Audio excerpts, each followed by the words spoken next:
गुज़िरियल वाङे में 5 कसोटियुनि जी ॻाल्हि थी। अचो अॼु हिकु सादी कहाणी सां शुरू करियूं। हिकु ॻोठ में हिकु सुठो नाई रहंदो हो। हुन वटि हिकु नौजवान दोस्त ईंदो हो, गोपाल नाले जो। ॿई कचहरियूं कंदा हुआ। हिकु ॾींहुं ॻाल्हि निकिती, परमात्मा आहे या न? नौजवान चयो, मां त परमात्मा खे नथो मञां। जेकॾहिं परमात्मा हुजे हा त दुनिया में एतिरो ॾुख छो हुजे हा? एतिरी बुख, एतिरी बीमारी, एतिरी तकलीफ़, एतिरा ॻोड़ा। छा ही सभु ॾिसी बि परमात्मा ख़ामोश रही सघे थो? नाई कुझु न चयो। वक़्तु गुज़री वियो। जॾहिं नौजवान दुकान मां ॿाहिरि निकितो त साम्हूं शख़्स ॾिठई।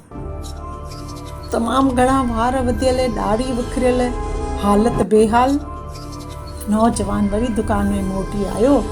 चयाईं, मां त नथो मञां त हिन दुनिया में सुठा नाई बि आहिनि।